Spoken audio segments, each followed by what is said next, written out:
to some. I know who I am, and I don't need a title to validate me. Are you the Messiah? And I have seen people attach titles to their names because they don't know who they are. They don't, you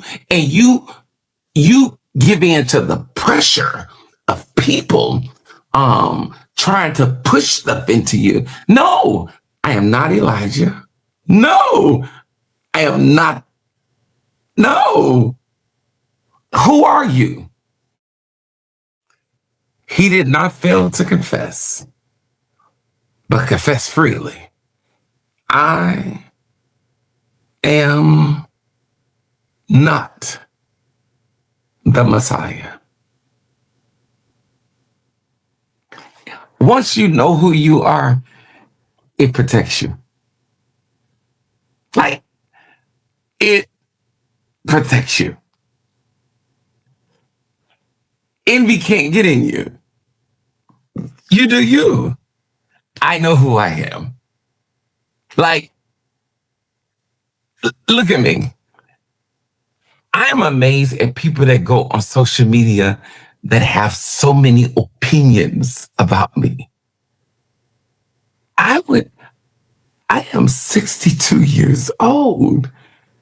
If I don't know who I am now, they're not crazy.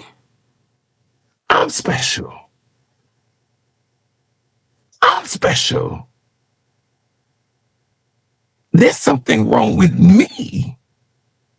And I dare not look over there and start comparing myself to certain people. You got to know who you are. Emotional intelligence is knowing who you are. My people,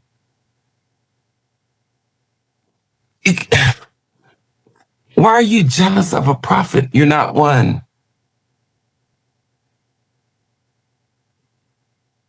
Why are you envious and jealous of a person, a doctor, because you look at their lifestyle and you see all the stuff they have? You don't have the education. You're not a doctor. It's not a fair comparison. It's not a fair comparison. It's not. How dare? Let's go here. Let's back up one more time.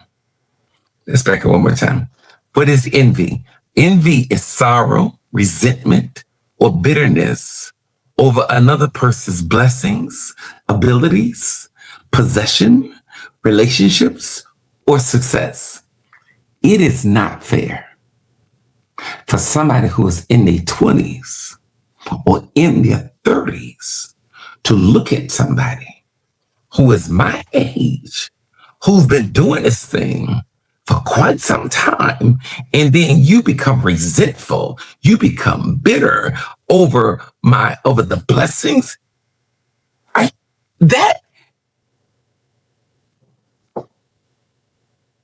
This is not a fair fight. This is not. You have to stop and ask yourself, put it on the scale. Put it on the scale. Put it on the freaking scale. How are you going to be jealous of Bishop Jakes? The man has written books.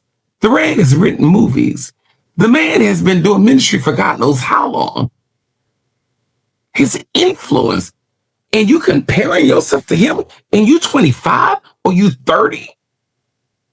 Are you kidding me? Or you're the same age as him, but you weren't willing to do what he did and go through what he went through to get what he got. It's not a fair fight.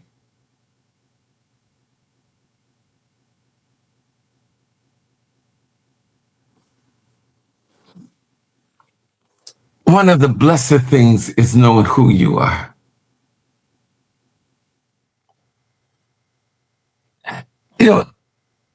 I want to show you something. Not just knowing who you are. Look at me, being clear of your assignment. Like being clear of your assignment. What do you mean? Let's go. John 1:23. John replied in the words of Isaiah the prophet, I know who I am. I am. I am. When you are clear of your assignment, he says, I am the voice. I am only the voice of one calling in the wilderness. Make straight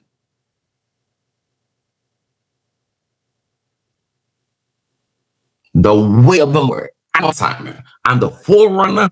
My ministry is out in the wilderness. I baptize out here. I live out here. I have not been called to the main city, to the mainstream. Anybody want to come and see me? You got to meet me in the wilderness. I don't eat like everybody else. I don't dress like everybody else. I know who I am. I am not the Messiah. I am not Elijah.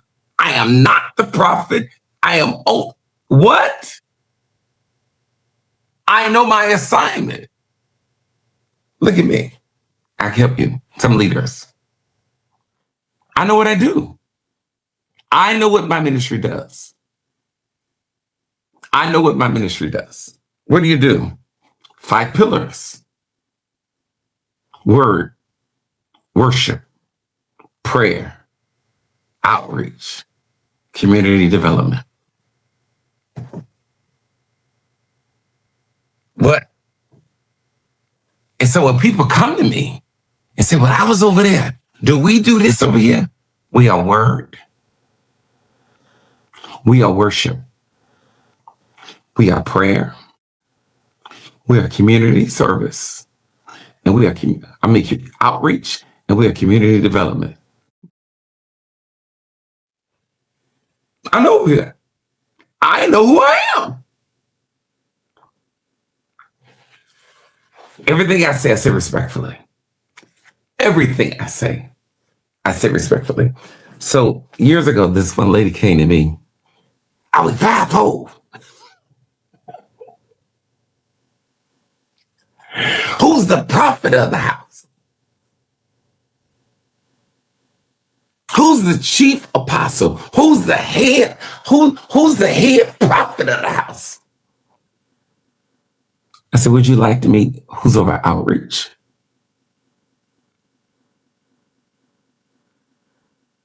Would you like to know who the intercessors are?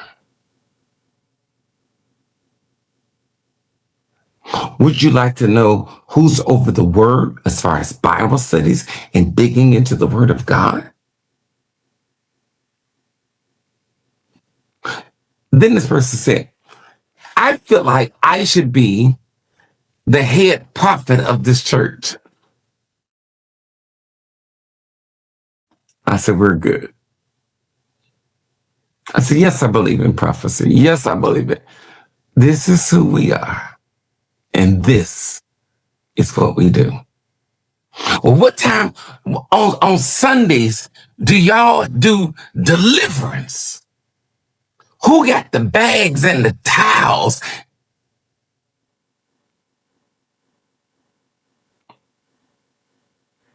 Do you understand what I am saying? Because I went over there.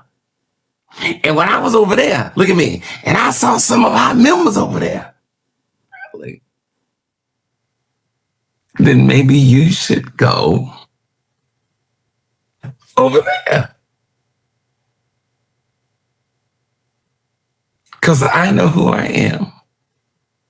And I know what he's called me to do. If you come to our church, you will look at this screen. You will get God knows how many scriptures on this screen. We are a word church. We are a praying church. We pray consistently. Worship is a pillar in this church. We don't do nothing outside of worship. And for 22 years, we take a whole month and teach on worship. Outreach, millions of dollars go to outreach. Community development. Open your eyes. Look around you and see what God has called us to do. Where have you been called to? You should open up a branch over here. Be clear of your assignment. How do you know your heart is right? Can I give you what John the Baptist said? You ready? Let's go back to John 3. When John the Baptist's disciples came to him, talking about Jesus over there baptizing and people over there going to them. This is how you have emotional intelligence. To this, John replied, "This thing bless my soul." A person can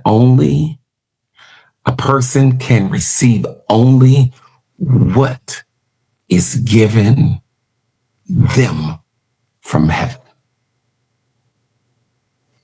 When you get to the point that you can say a person can receive only what is given them from heaven. If that's what heaven gave them, God bless them. But I'm only going to work with what heaven gave me, emotional intelligence. In verse 28, he says, "You yourselves can testify that I said, I am not the Messiah." In other words, my confession has not changed because environments have changed and people have changed. I don't care who is new on the scene. You yourselves can testify that I said I am not the Messiah. I know who I am, and I know what I've been called to do, and am sent ahead of him. Now, let me show you my heart is right. The bride belongs to the bridegroom. The friend who attends the bridegroom waits and listens for him and is full of joy when he hears the bridegroom's voice. That joy is mine. I'm not mad at nobody. I'm not jealous of nobody. I'm not envious of nobody. He said the bride belongs to the bridegroom. The friend who attends the bridegroom awaits and listens for him and is full of joy when he hears the bridegroom's voice. This ain't my wedding. Look what he says. That joy is mine. And guess what? And it's now complete. Because I'm doing what I've been called to do. And guess what? This will bless my soul too. He said, he must become greater than I. And I must become less. I will hurt somebody in this building. Do you not know? I remember when the Lord said to me, when I hit my 60s, he says, you are to spend the rest of your life pushing and building.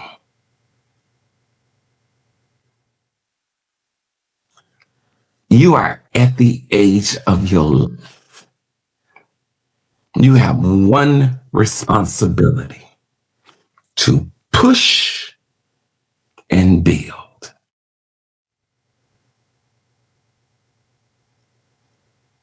And that makes sure that my heart stays right, that my spirit stays pure.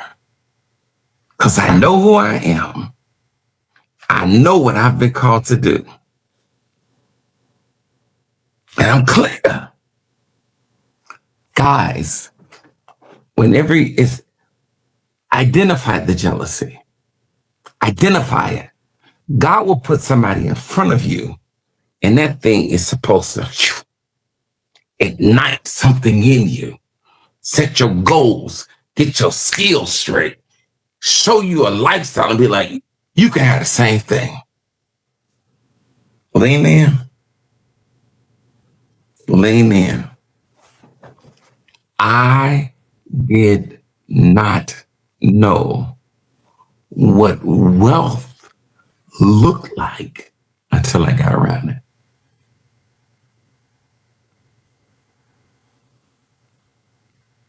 And when I saw it, I didn't become envious.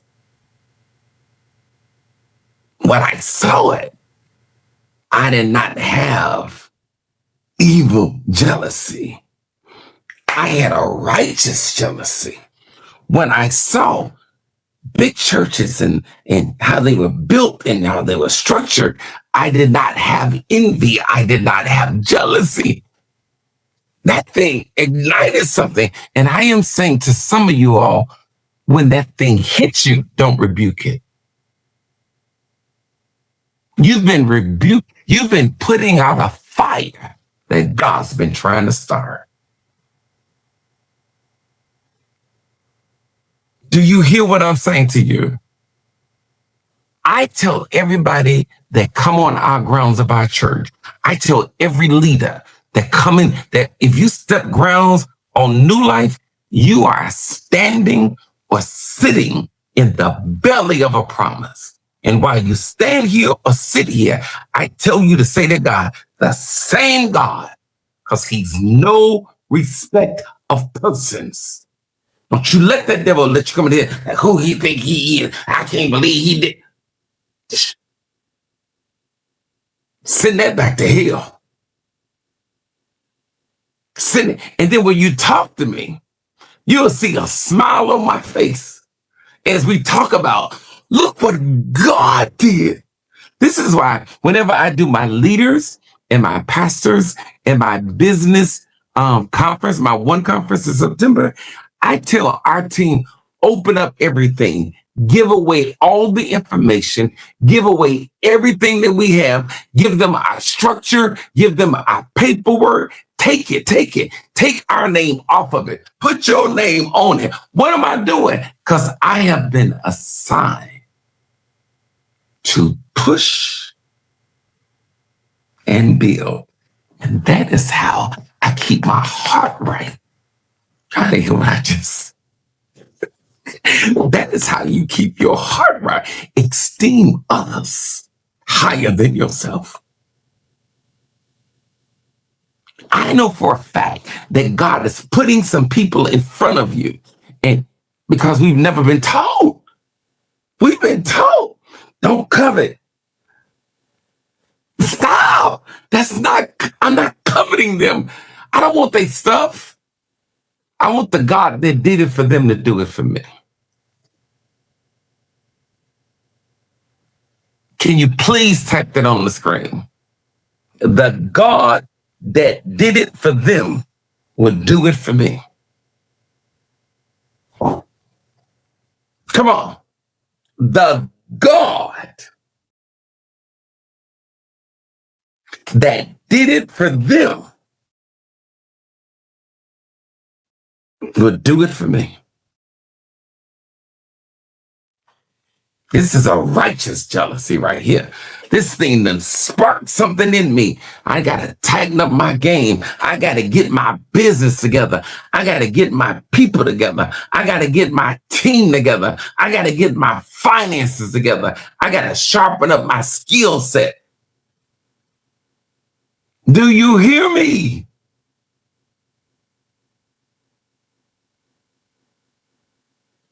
This thing, I wish somebody had taught me this. I wish somebody had taught me this. Because I was feeling guilty for righteous jealousy. I only want what God got for me. That's why he put it in front of you. Is it possible what he puts in front of you is a glimpse of your future? I'm going to say that again. Is it possible that what he put in front of you is a glimpse of your potential?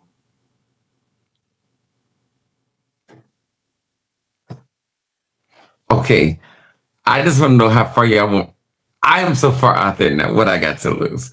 You ready? So, Pastor Campbell was the first person to take me to the Magnificent Mile. I went to school, high school, on the corner of Chicago Avenue and State Street. That is the Gold Coast.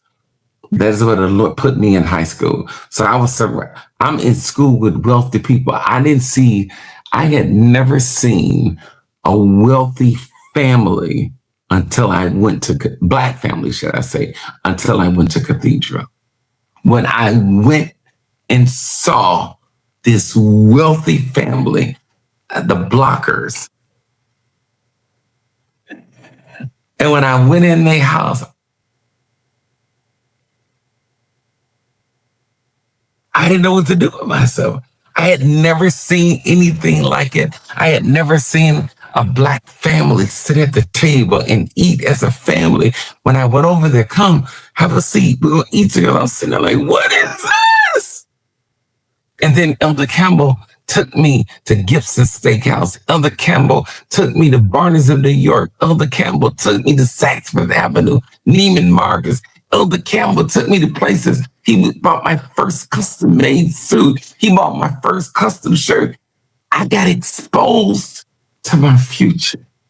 And when I looked at everything he had, I didn't want what he had. I was honored to serve him. I didn't feel like he owed me anything. I never asked him for anything. I never coveted him. I was never jealous of him. I never said, look, I should have it. No. He exposed me to my future. Now, when I go on the Magnificent Mile, I go in the stores. I've been going in these stores for 30 some years. They know me by name because I built relationships. People in Gucci know me. People in Louis know me. People in Saks know. But they're not here no more. Do you understand me? And it was all a glimpse of my future. I'll never forget when Bishop G.E. Patterson came to preach for Elder Campbell, and Elder Campbell sent me to the airport to go pick him up. I'm driving in the car, driving G.E. Patterson. What am I doing? He's exposing me. I could talk about it now. Ready? I'll never forget. Me, Elder Campbell, and Bishop G.E. Patterson went to Barney's of New York. That was on Oak and Rush in Chicago. And Bishop G.E. Patterson told the guy, can you bring me out the fabrics? And I saw that man sit there and cross his leg, and they were bringing out books of fabrics, and he was filling the fabrics like this and folding them over and folding them off.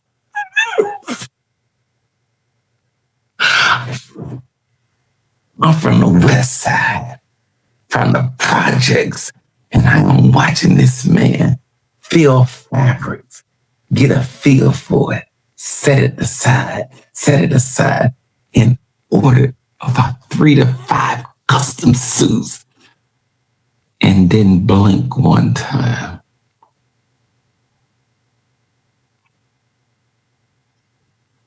I got a glimpse of my future. And I wasn't envious. I wasn't jealous. It sparked something in me. Stop putting out your spark. Let that thing wake up your purpose. Let that thing wake up your destiny. Let that thing push you, your skill set. You're not envious. But if you feel envy coming, resist this. Send this back to hell. I don't want this. Create within me a clean heart and renew the right spirit. My God, I need y'all to type it on the screen. Same God. Come on. Same God. I'm doing things that I never, ever, ever, ever, ever, ever, ever thought I could do. Do you hear me? I'm blown away. Why does God do it and then have me up front? Like, why don't we tune in? Look at me. Because many of you all are getting a glimpse of your future. You are seeing that He is a God that will take you from one location to another and exceed. You will live in Ephesians 3:20 exceedingly, abundantly. Above all, you could ask her, check your heart. Check your heart. Wow. Tomorrow I'll be preaching 7:30 and 12:30. And the word tomorrow is no joke. I'm going to show you when you got a righteous jealousy, how that thing, look at me. I lack nothing because I've been around people who lacked nothing. I lack nothing. Come on, say it. I lack nothing. I've learned how to give because I was hanging out with givers. I've learned how to sow because I hung out with sowers. Elder Campbell, you can never go out to dinner with him and he not pay the bill. That was, anybody go out with me, no, you don't touch a bill. You don't touch a bill. Where did you get that from? I was exposed to it. I live a good life. How did you learn this? I was exposed to it. I saw my future and I wasn't envious and I wasn't jealous. It just ignited something in me. I want everyone that can, I want you to sow tonight. And I want you not to sow into your present. I want you to sow into your future. For many of you all, I need you to hear me, you're going to have to become consistent in your tithing and your giving. It is what it is. If you don't go to whoever church you go to, I have people that tithe into our church. I have people that tithe into me. They just get it off of them because we know the power of the seed. Every time you give here, you're sowing seeds. And He giveth seed to the sower. I want you to give according to tens. Is it 10? Is it 20? Is it 30? Is it 40? Is it 100? Is it 1,000? You determine. Because to whom much is given, much is required.